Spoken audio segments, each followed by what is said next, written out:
बिस्मिल्लाहिर्रहमानिर्रहीम, अस्सलाम वालेकुम। आज डोनाल्ड ट्रंप ने तो आकर ऐलान किया है कि बहुत बड़ी अब जंग छिड़ने वाली है। जाहिर सी बात है, उसने न्यूक्लियर जंग का इंदिया दिया है कि अभी तो बहुत बड़ी लड़ाई बाकी है।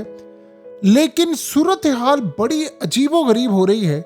और सूरत हाल कुछ ये हुई है कि खलीजी ममालिक ने, इन तमाम अरब ममालिक ने अब प्राइवेटली राब्ता किया है डिफरेंट कंट्री से।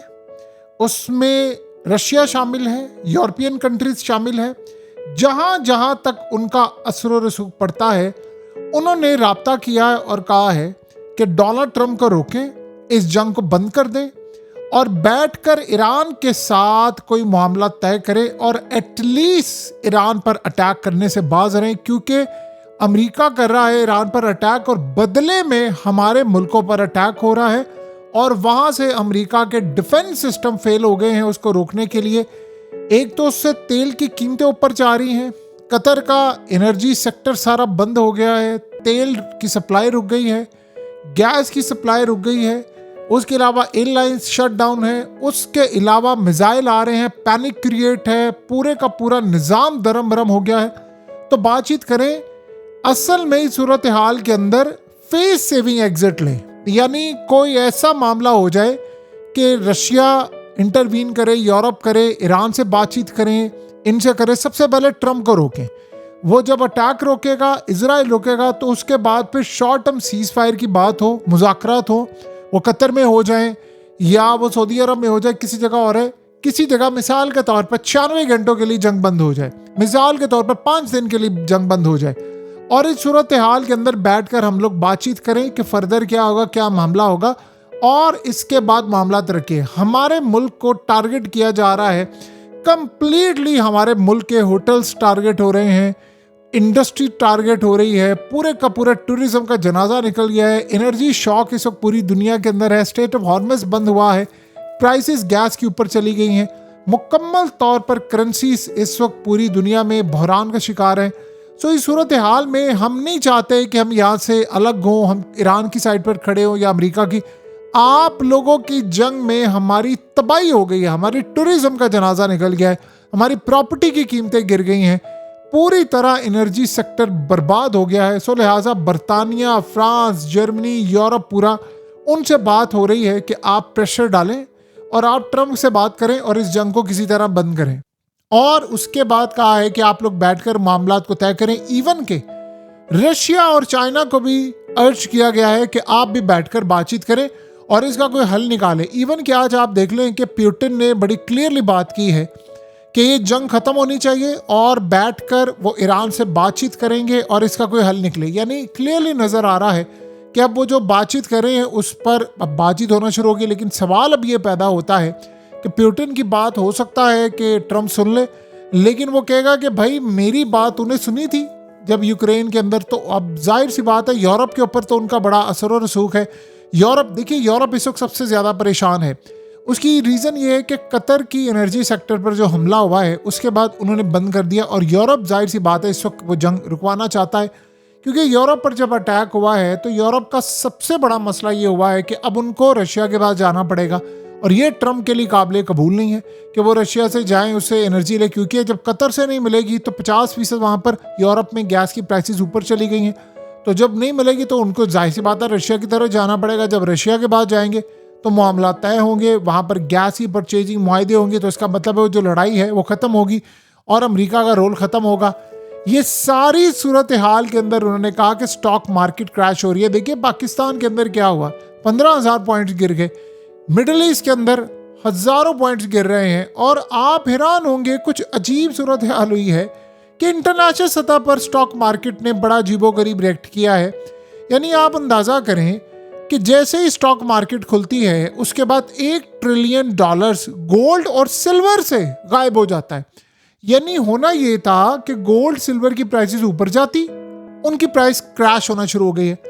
तो $800 बिलियन इस वक्त क्रिप्टो और यूएस स्टॉक मार्केट में हुए। अब गोल्ड नीचे चला गया, सिल्वर नीचे चला गया, लेकिन नैस्डैक ऊपर जाना शुरू हो गई और उसके बाद S&P 500 वो ऊपर जाना शुरू हो गई और दीगर, यानी बिटकॉइन वो भी ऊपर चला गया। इसका मतलब है पीछे बैठकर पूरी मोनोपोली खेली जा रही थी कि मार्केट को कैसे नीचे करना है, क्योंकि सारी दुनिया को पता है स्टॉक मार्केट सब क्रैश होगा। वो नीचे चला गया और बाकी मामला ऊपर चला गया, और ये बात किसी को समझ नहीं आ पा रही कि हो क्या रहा है। सो इस सूरत हाल के अंदर हर जगह तबाही हो रही है, इंटरनेशनल सतह पर तबाही हो रही है, लेकिन ये मामला किसी को समझ नहीं आ रहा कि मनीपुलेट कौन कर रहा है। लेकिन इस वक्त जो सूरत हाल है वो है बड़ी परेशान कर देने वाली। देखिए, ट्रंप ने तो बात कर दी है ना कि मिडिल ईस्ट में अब जो सबसे बड़ा अटैक है वो होने जा रहा है। सबसे बड़ा अटैक तो न्यूक्लियर अटैक ही होता है ना, इसके अलावा तो कोई अटैक नहीं है। तो अगर ये होने के लिए जा रहा है तो फिर आप समझ लें कि बाकी सूरत हाल क्या हो सकती है। सो अब उन्होंने कहा है कि अगर आप ये अटैक करते हैं तो बदले में हम पर अटैक होता है, या तो आपके डिफेंस सिस्टम रोक रहे, ऊपर से हमारे खिलाफ मामलात इतने हो रहे हैं कि मिसाइल भी खत्म होना शुरू हो गया है। तो कितनी देर तक दिफा करेंगे? अभी तो चले आप सोच रहे हैं ना मिसाइल और ये चीज़ें, कितनी देर तक आप ये करेंगे? उसके बाद मिसाइल ख़त्म हो जाएंगे। जब मिसाइल ख़त्म हो जाएंगे तो हम कैसे फिर यानी इसको रोक सकते हैं? तो सोचे जब बिल्डिंग्स तबाह हो रही हैं, चीज़ें तबाह हो रही हैं, और वो ईरान से भी बातचीत करेंगे, यार आप हम पर अटैक ना करें, आप कम से कम अमेरिका के फौजी अड्डों तक महदूद रहे।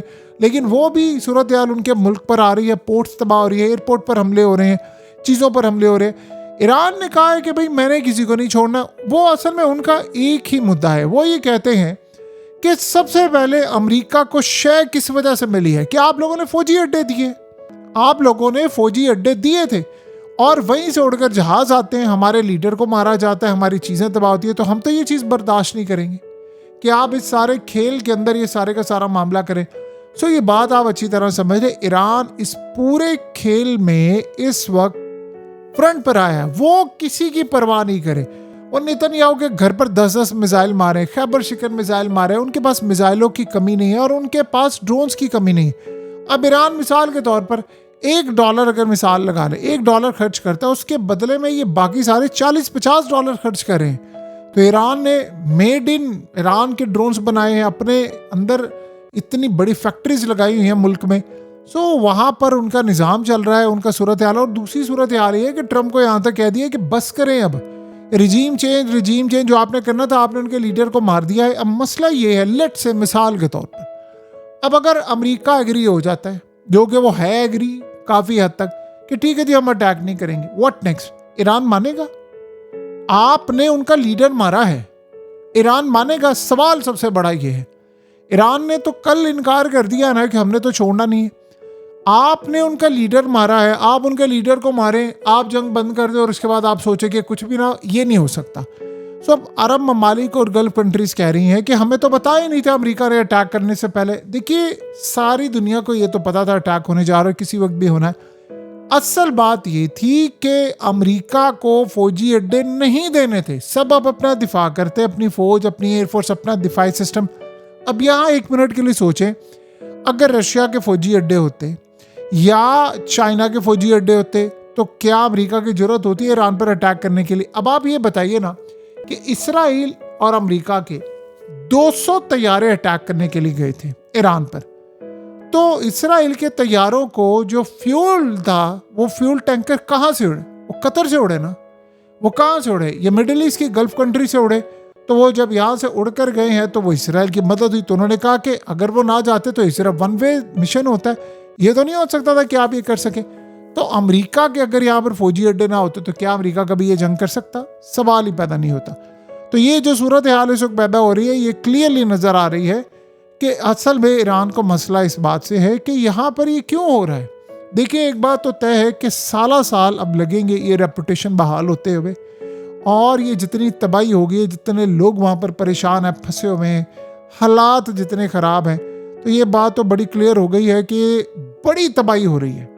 लेकिन लोग फंसे हुए हैं, हज़ारों लाखों के हिसाब से लोग यहाँ पर फंसे हुए हैं, और उनको पता है कि हम कैसे निकलेंगे, क्या नहीं करेंगे, लेकिन रास्ता उनको नज़र नहीं आ पा रहा। अब ऐसा ऐसा फ्लाइट्स रिज्यूम होना शुरू हुई हैं, लेकिन जो अचानक से रिज्यूम हुई और ऊपर से ट्रंप ने ऐलान कर दिया। अभी देखिए, ईरान ने अटैक रोकना नहीं है, तबाही उन्होंने बहुत ज़्यादा कर दी है।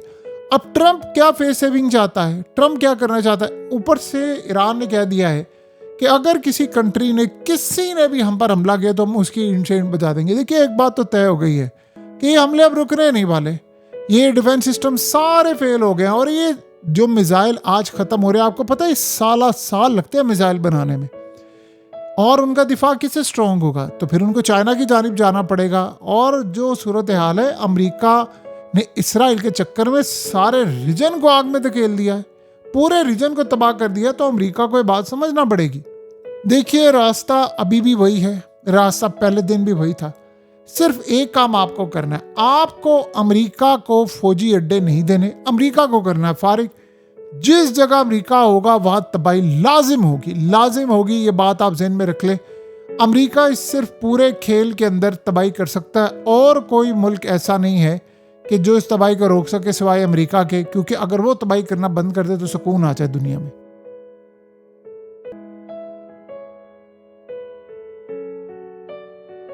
हकीकत टीवी को सब्सक्राइब करना मत भूलें, वीडियो को लाइक करें, शेयर करें और कमेंट सेक्शन में अपनी राय का इजहार जरूर करें।